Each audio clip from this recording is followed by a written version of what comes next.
We provide you with the lowest per GB rates, night or day. SLT 4G, driving you ever forward.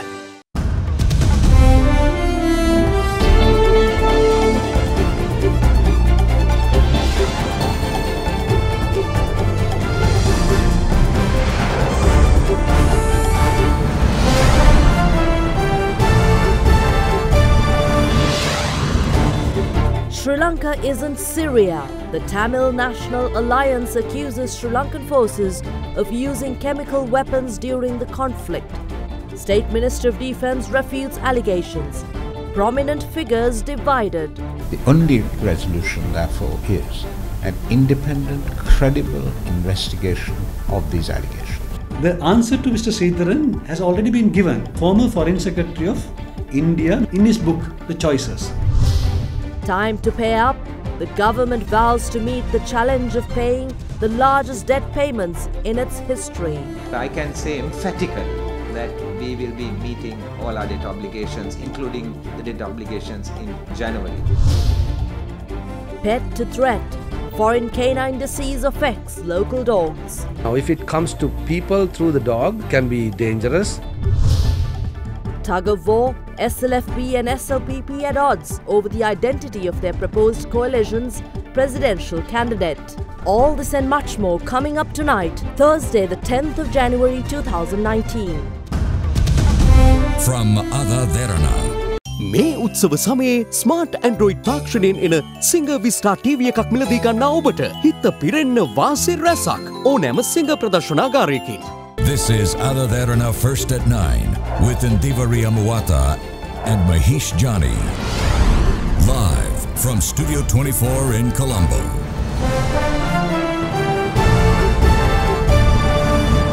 And a very good evening and welcome to First at 9 on Sri Lanka's news channel Ada Derana 24. Good evening Ndivari. Good evening Mahesh. A host of stories to report tonight as well, especially the SLFP's General Secretary, the new General Secretary, parliamentarian Dasiri Jayasekara also assumed his duties today. We have to report on that. But there is other stories which we will begin tonight. Certainly. We also do have an analysis during the news bulletin on LNG bunkering operations and how Sri Lanka should develop on exports. But tonight our top story is that the government reduced petrol and diesel prices in line with the fuel pricing formula. The revised prices will come into effect from midnight tonight. Accordingly, petrol octane 92 and 95 are reduced by 2 rupees, auto diesel reduced by 2 rupees and super diesel reduced by 3 rupees. Fuel prices are reviewed on the 10th day of each month under the fuel pricing mechanism by the government.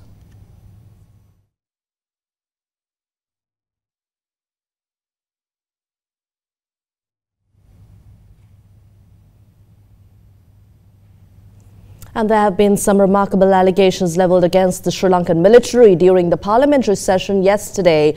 Parliamentarian of the Tamil National Alliance made a statement in the House alleging that the Sri Lankan government forces used chemical weapons in the north during the conflict. What's astounding about the remarks made by S. Sridharan is that this allegation comes almost a decade after the conflict was brought to an end. The use of chemical weapons in other parts of the world have been a regrettably common sight, especially in Syria, with global media showing harrowing footage of its effects.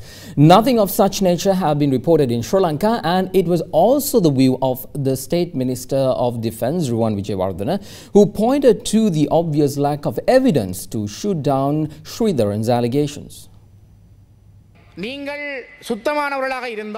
you are morally clean and haven't used chemical weapons during the war, there is no need to fear investigations.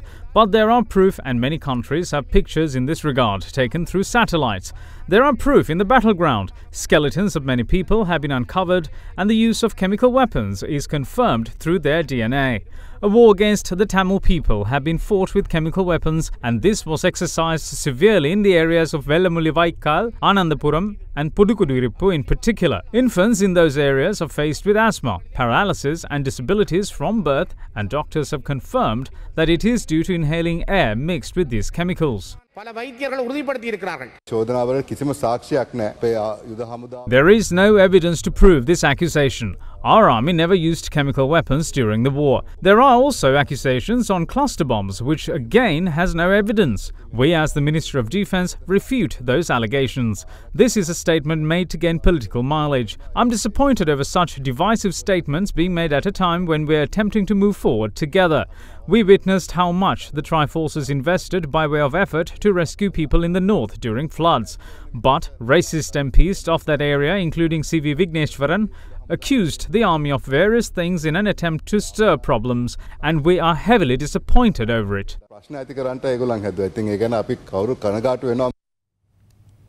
Well, considering the magnitude of the comments made by TNA parliamentarian S. Sridharan, we contacted a couple of prominent civil society figures to ascertain their views on the allegation levelled against Sri Lankan forces. While Executive Director of the Centre for Policy Alternatives, Dr. Pakisoti Saravanamuthu, suggests a credible, independent investigation into the allegations, convener of the Patriotic Professionals Forum, Dr. Nalaka Godaheva, pointed to a book authored by an Indian diplomat saying that the answer to the allegation lies in the literature.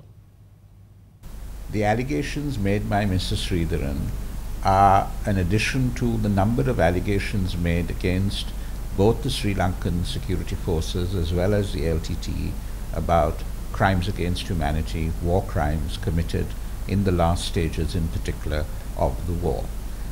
I think the only way to settle this matter, put it to rest, is for a credible, independent investigation to be launched into these allegations, and for that investigation to come up with definitive conclusions with regard to them. If not, we are always going to be dogged by someone or the other coming out and saying that war crimes, crimes against humanity were committed, and there will be a scar on the reputation of the Sri Lankan security forces in particular. The only resolution, therefore, is an independent, credible investigation of these allegations. The TNA MP, Sridharan, has told the Sri Lankan government used chemical weapons against Tamil civilians during the war against terrorism. In fact, this is the latest addition to a series of lies spread by pro-LTT diaspora agents in this country to create more and more disharmony. Primary focus of the Sri Lankan army at that time was to rescue more than 290,000 innocent Tamil civilians who were held as a human shield by one of the most brutal terrorist organizations the world has ever seen. The answer to Mr. Sridharan has already been given by none other than the former Foreign Secretary of India, Mr. Shivashankar Menon, in his book, The Choices, where Chapter 4 discusses about the war on terrorism in Sri Lanka.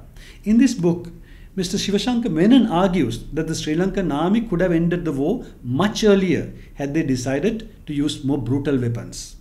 He says Sri Lankan army could have easily justified that, the same way USA justified the use of atomic bomb against Nagasaki and Hiroshima in Japan during World War II. But Sri Lanka didn't do that. President Mahinda Rajapaksa, in fact, ordered that the heavy weapons should not be used during the last phase of the war. So we don't have to worry too much about the lies that are spread by people like Mr. Sridharan, because we know very well that the pro-LTT diaspora is very much active these days, spending millions of dollars to achieve their sinister objectives. So there are a lot of people who are working for money. Obviously, this statement is part of such effort. Senior figures of the Sri Lanka Freedom Party today insisted that President Maithripala Sirisena will be chosen as the presidential candidate from the planned coalition with the Sri Lanka Podujana Peramuna. They also dismissed views by journalists who pointed out that several SLPP members have been adamant that a member of the Rajapaksa family must be the next presidential candidate. Meanwhile, the newly appointed General Secretary of the SLFP assumed office today. The newly appointed General Secretary of the SLFP, Parliamentarian Dayasiri Jayasekara, officially assumed his duties at the party's head office in Colombo today in the presence of Chairman of the party, President Maithripala Sirisena.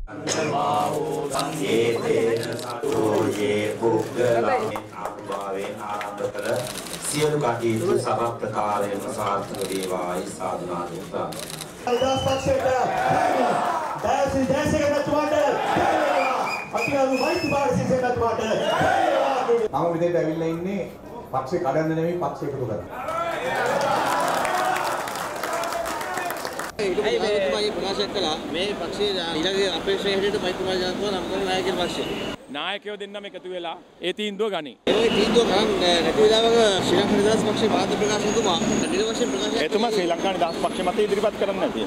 ඊළඟ ජනාධිපති අපේක්ෂකයා සම්බන්ධයෙන් October 26 වෙනිදා වෙනකන්. It was myself and Mahinda Amaravira who pledged that party's presidential candidate will be President Maithripala Sirisena up until the 26th of October. So what's there to ask? එනිසා ඒක අමුතුවෙන් මම දැන් අහන්න දෙයක් නැහැ. සන්දානේ අලුතෙන් හැදෙනවනේ. කොහොමද ඒක ඔබත් නිදහස් පක්ෂයත් එක්ක එකතු වෙලා යනවද නැත්නම් කොහොට්ටුවට ගිහිල්ලා ඔබතුමාලා එහෙම යනවද? නෑ අපි කොහොට්ටුවට ගිහිල්ලා එකතු වෙන්න කිසි වුමනාවක් නැහැ. We don't have to go to the SLPP at all because the SLFP will act as the main political party. Our goal is to gather all other parties around us. If that happens, it is the chairman of the SLFP who must be the leader of the new coalition. නායකයා බවට පත් විය යුතුයි. බහුතරයක් කියන්නේ මහින්ද රාජපක්ෂ මහතා ජනප්‍රියයි එතුමාට නායකත්වය ලබා දිය යුතුයි කියලා. කිසියම් සන්දානයක්. If there's going to be a coalition, the leader of the coalition must be President Maithripala Sirisena. මා විය යුතුයි. Later, a media briefing was held with prominent members of the party. අපේ ජනාධිපති අපේක්ෂකයා අපි නම් කරලා තියෙන්නේ මෛත්‍රීපාල සිරිසේන මෙතුමා. වැඩි විදියට කොහොට්ටු වැඩි විදියට වෙන කවුරුත් නෙවෙයි අපේ අපේක්ෂකයා මහින්ද රාජපක්ෂ ජනාධිපතිතුමා නොමිනේට් කරන එයා අනිවාර්යයෙන්ම මහින්ද රාජපක්ෂ ගමලේදී එහෙම කියලා නෑනේ කොහෙද අපි නම් දැකලා නෑ එහෙම කියලා තියෙනවා. I have not seen them saying anything as such. We will respond when the party officially issues a statement. They will accept whoever is nominated by opposition leader Mahinda Rajapaksa, and we believe that Rajapaksa will choose President Sirisena for the post. For us, it is President Sirisena who is the presidential candidate. That is the party's view. But we don't know what will happen because he hasn't said anything about it yet. Now, the other half of the proposed coalition, the Sri Lanka Puthujana Peramuna, meanwhile had diverging views on who the presidential candidate of the coalition with the SLFP should be. Speaking at a media briefing today, UPFA parliamentarian Roshan Ranasinghe was insistent that Mahinda Rajapaksa is the most popular political figure of the country and thus should be given the executive power of the coalition. The votes garnered by those who contested under the symbol of bicycle, rhinoceros and the serpent, together with the SLPP, is approximately 47 to 48%. Our question is it easy to improve 48% to 50%, or 30% obtained by the United National Party to 50%, or 13% obtained by the SLFP to 50%? This decision should be taken by the SLPP led by Mahinda Rajapaksa because the majority of this country is with the SLPP. 29 parties are ready to establish an alliance with the SLPP, so the upcoming elections should be contested under the banner of the flower bud and its executive power should lie with Mahinda Rajapaksa. Mahinda Rajapaksa is a leader who does not conspire or betray.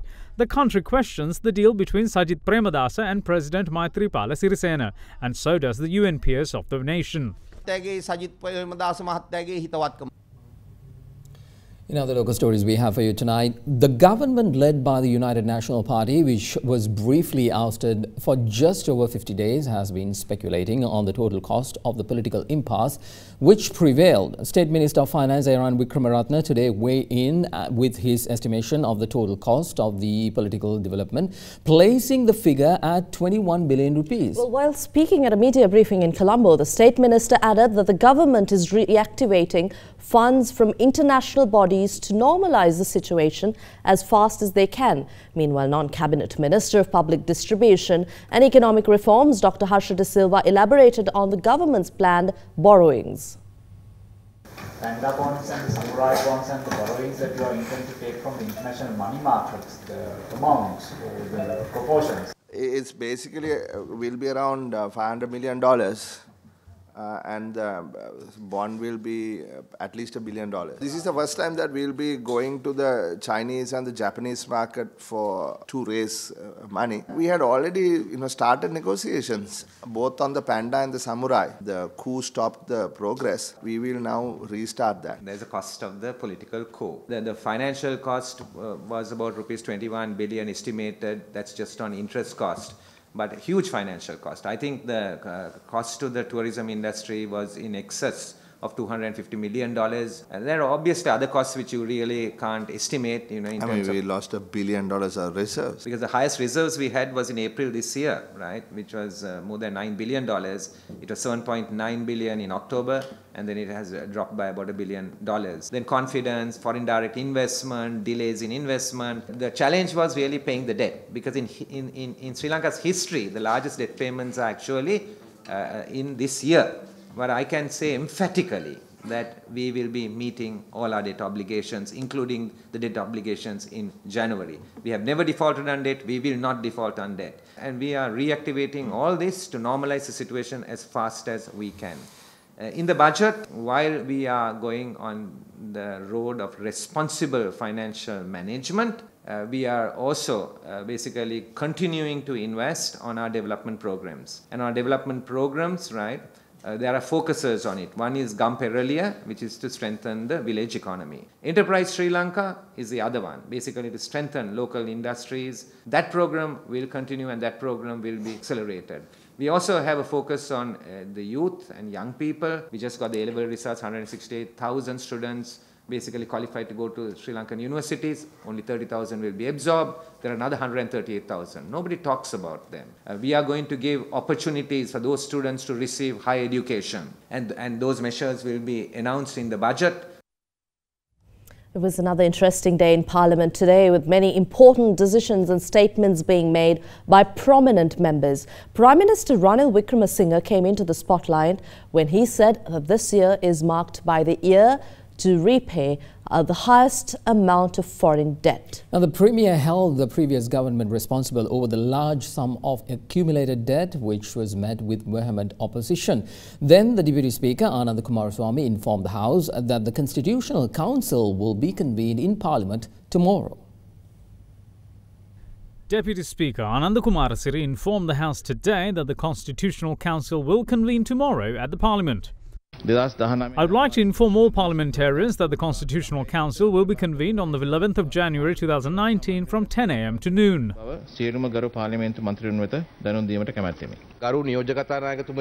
The process regarding the new constitution was passed in Parliament at an earlier occasion. As per this process, the Constitutional Council must convene after at least 3 days of prior notice. But in violation of all that, you're saying it will convene tomorrow.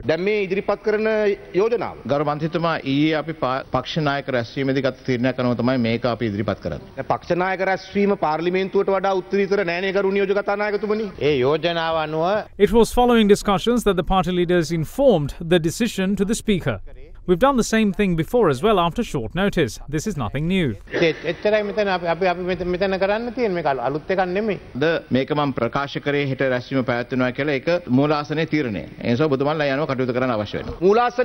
the Speaker can order anything, there is no point in having any standing orders, is there? You can then remove all of these standing orders.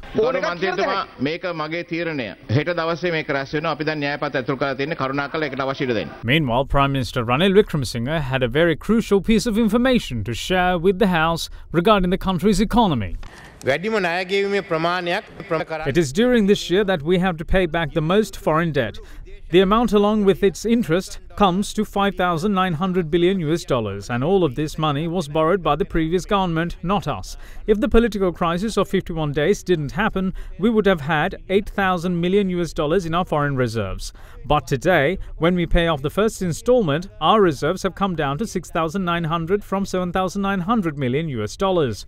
Our first priority is strengthening the Sri Lankan rupee, and we have taken action to do so.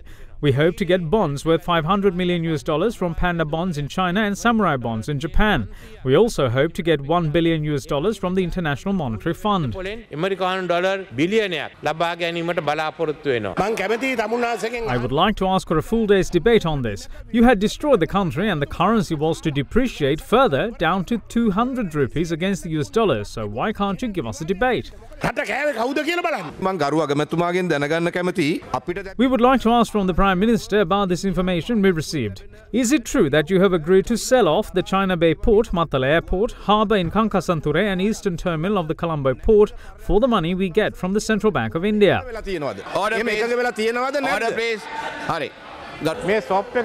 There is this swap because of the agreements you had signed with SAARC countries during the tenure of your government. These agreements didn't say that the assets should be given or leased or anything as such. You could have easily withdrawn from that agreement if you're scared so much. You are jealous when we get $400 million. The Mutual Assistance in Criminal Matters Act creates the environment for foreign courts to arrest our war heroes under criminal charges if they want to.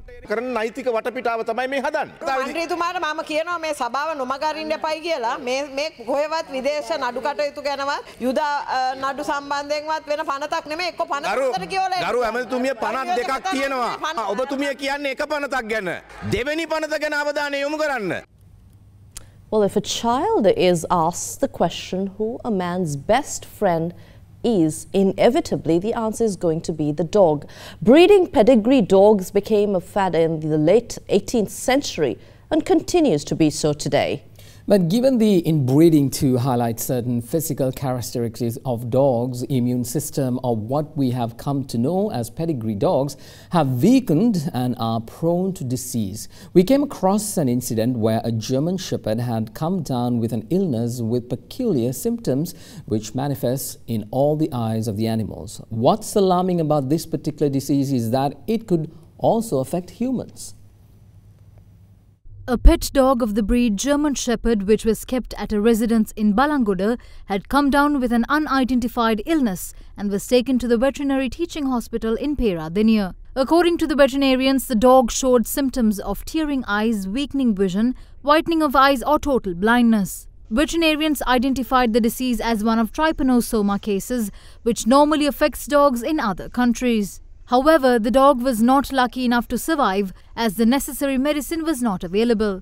Later, veterinarians also found another dog which suffered with similar symptoms and it was treated for the trypanosoma, following which the dog made a full recovery. Meanwhile, Professor Asoka Dangolla, who led his team to treat the two dogs and conducted laboratory tests, spoke to First at 9 and warned that the disease also poses a threat to humans.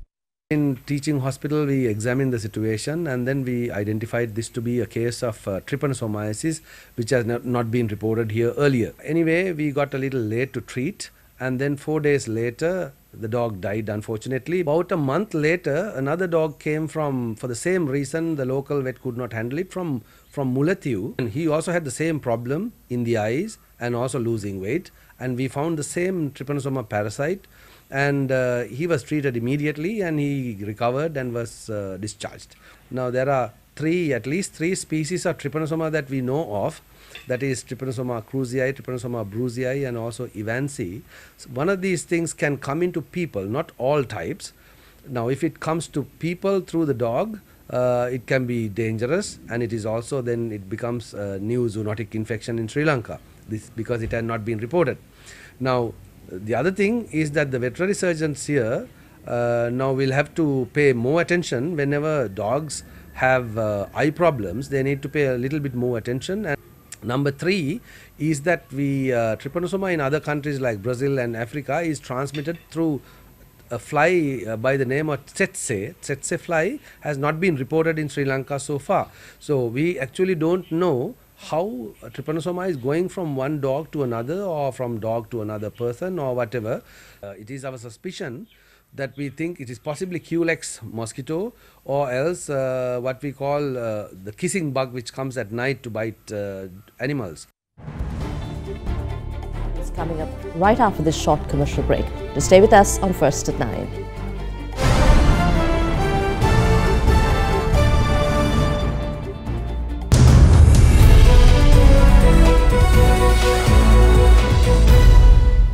Welcome back, everyone. On to business news. The Hambantota Port has seen a sharp increase in vessel calls in 2018, with its business also diversifying away from handling vehicles and cruise ships.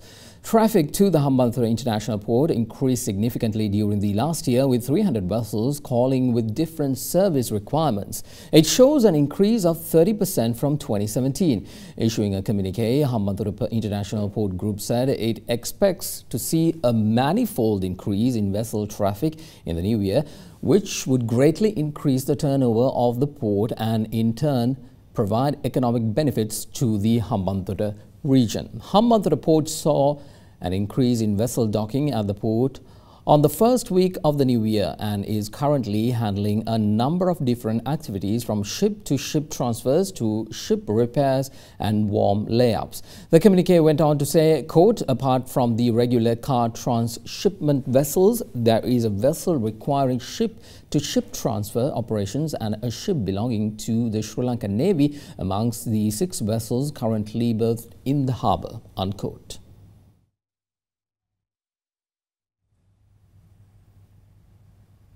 Parliamentarian Venerable Athureli Ratanathera alleges that an unfavourable project to the country has been given the cabinet go-ahead, which could in turn incur losses to the country. The project the Venerable Thera alludes to is related to the supply of liquefied natural gas for the Ceylon Electricity Board via the establishment of an offshore floating storage and regasification unit, as well as a pipeline infrastructure.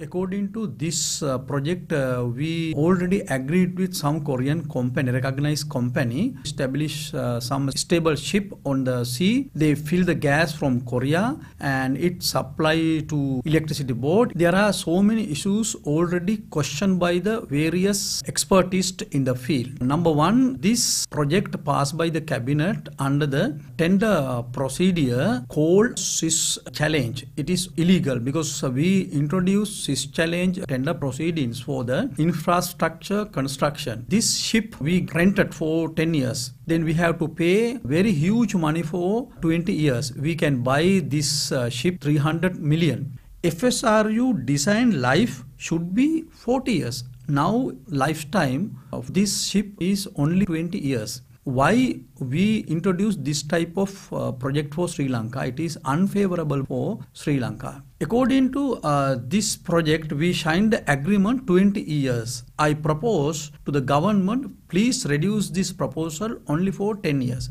because we have already done gas notification to bid for our Mana Basin gas mining. On that way, if we get to 20 years procedure, it is very unfavorable for Sri Lanka. We tested 4 drilling in ocean in Sri Lanka. We invented 2 holes. There are huge amount of gas. It is enough to 60 years. FSRU can be used for bunkering business for Sri Lanka to make money. Why we use this huge capacity ship? There is some doubt. Local companies should be allowed to participate in this project.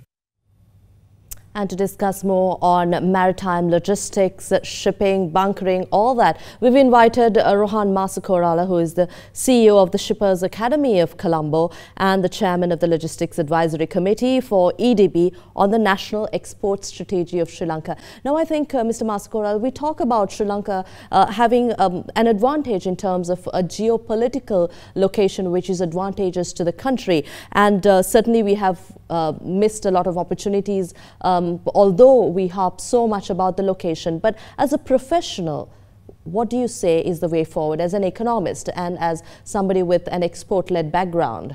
Yeah, the issue is, yes, you are correct, we have not used our location properly.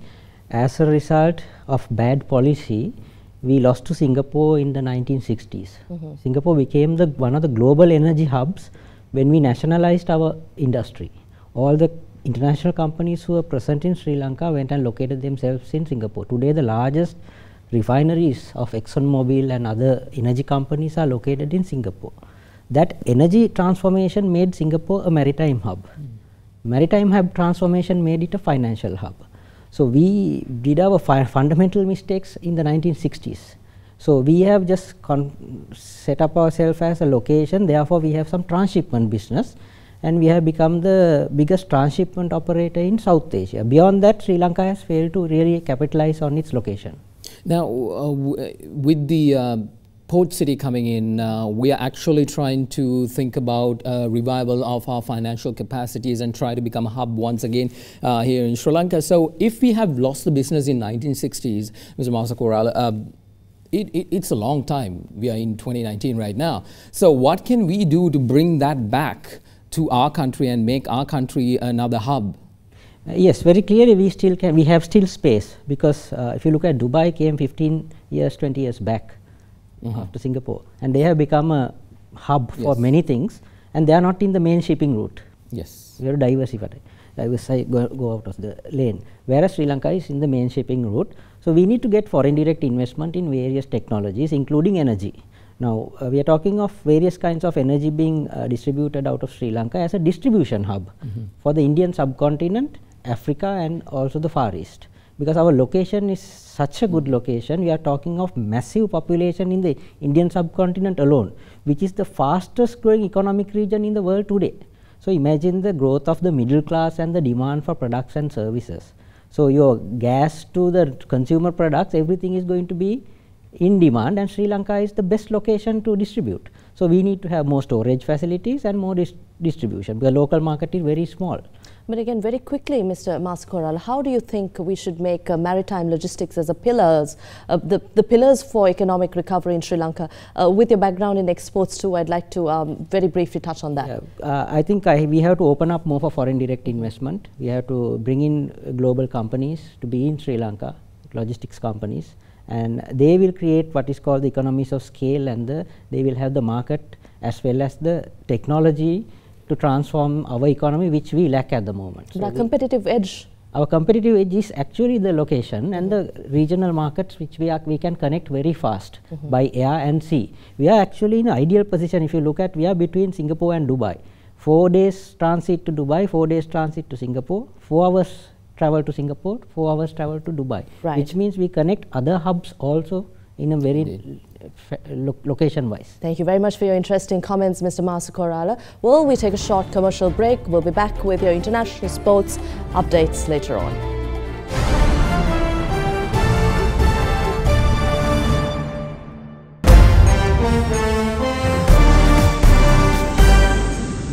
The border wall standoff between the United States and Democrats have taken another twist and seems to be aggravating by the day. The U.S. head of state, Donald Trump, yesterday walked out of a meeting with Democratic leaders as negotiations broke down on the 19th day of a partial U.S. government shutdown. Nancy Pelosi and Chuck Schumer struck by their refusal to fund his U.S.-Mexico border wall, prompting Trump to call the meeting a total waste of time.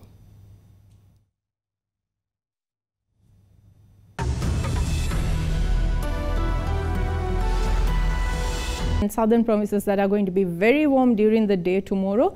Puttlam district will again have the highest temperature of the country, but then it's going to be much milder than what we saw during this week, because the temperatures are going to be below 30 degrees Celsius. The lowest temperature of 18 degrees Celsius can be expected from the central hills. Moving on to your rain forecast now, there's going to be a very high precipitation zone in the lower regions of the island, including in the Sabaragamu, Uva and central provinces. That means there's going to be showers and thunder showers in the lower regions of the island tomorrow during the evening hours. But then, that being said, there's going to be very favorable weather conditions in the upper regions of the island. That's all that we have from the Weather Center tonight. Here's a look at your city-by-city weather forecast for the next 24 hours.